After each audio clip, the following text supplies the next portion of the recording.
Hamas को अंदाजा भी नहीं होगा कि 7 अक्टूबर की उसकी भयानक गलती उसके खात्मे की कुंडली तैयार करवा देगी। इजराइल ने हमास के खात्मे के लिए आर्टिफिशियल इंटेलिजेंस टारगेट बैंक का इस्तेमाल किया है। हमास को खत्म करने के लिए यह बैंक इजराइल की सेना की ताकत को कई गुना ज्यादा बढ़ा रहा है। इस बैंक की और क्या खासियत है, इस रिपोर्ट में देखिए।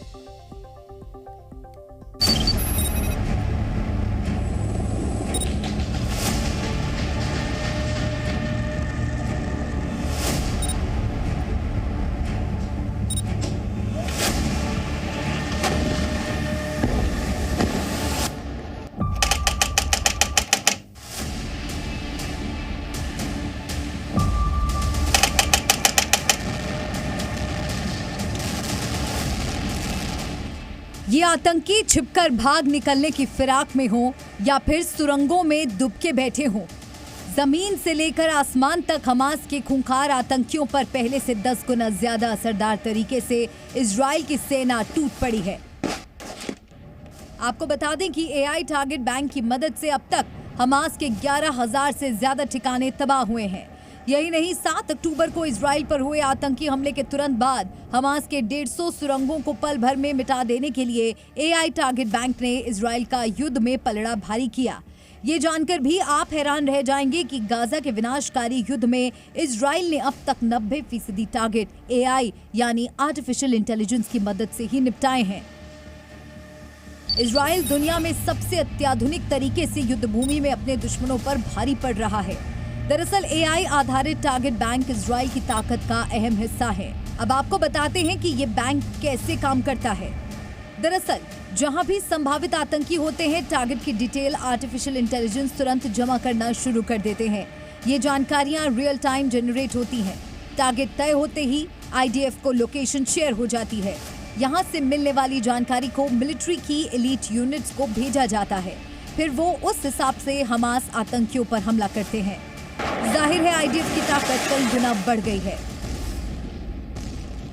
כוח בטווח של 200 מטר מהכוח. לא עשינו דבר כזה. עם חימוש מאוד כבד, קשר מאוד טוב בין מה הכוח צריך לבין מה המטוס יודע לתת, והחיבור הזה של אוויר ויבשה ביחד, תמיד ידענו שהוא חזק. אנחנו רואים שהוא הרבה יותר חזק ממה שידענו. आईडीएफ यानी इजराइल डिफेंस फोर्स खुफिया टेक्नोलॉजी, सिस्टम और सबसे खतरनाक टीम है।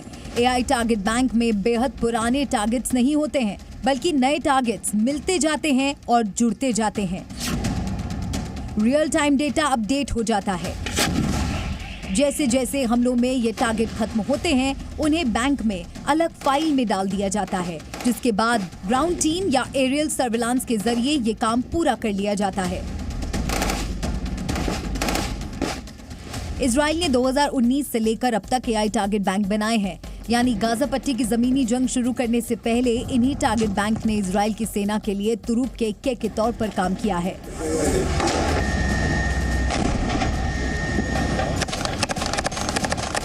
इन हमलों से पहले जब तक हमास के आतंकी कुछ समझ पाते हैं, धमाकों की गूंज और उठता धुआं उन्हें गायब कर चुका होता है। एआई का सबसे ज्यादा इस्तेमाल फाइटर पायलट के लिए मददगार साबित हो रहा है।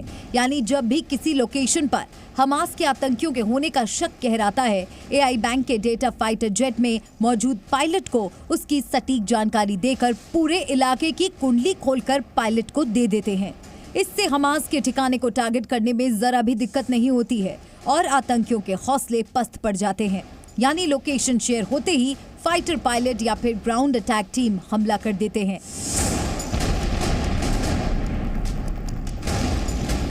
इजराइल ने साल 2021 के बाद जंग लड़ने की चाल बदल दी, उसे तेजी से विकसित किया है। यानी हमास का अंत आईडीएफ के आर्टिफिशियल इंटेलिजेंस से भी संभव होगा। ब्यूरो रिपोर्ट, जी मीडिया। आज 7 नवंबर है। आज से ठीक 1 महीने पहले 7 अक्टूबर को ही महायुद्ध की शुरुआत हुई थी। 7 अक्टूबर की घटना ना होती तो गाजा को ये दिन ना देखने पड़ते। अब हम आपको कुछ और जानकारी दे दें ग्राफिक्स के जरिए। 7 अक्टूबर को हमास के आतंकियों ने दक्षिणी इजराइल में आतंकी हमला किया था। 1400 इजरायलियों की बेरहमी से हत्या की थी, जिनमें 50 से ज्यादा बच्चे भी शामिल थे। आतंकी हमले में 5000 लोग घायल हुए थे और 240 इजरायलियों को हमास ने बंधक बनाया था। 7 अक्टूबर को आतंकी हमले के बाद इजराइल ने जवाबी कार्रवाई भी शुरू कर दी थी और 20 दिन के बाद 27 अक्टूबर को इजराइल ने गाजा में जमीनी युद्ध की शुरुआत कर दी और टैंक और सेना गाजा के शहरों में घुस गई।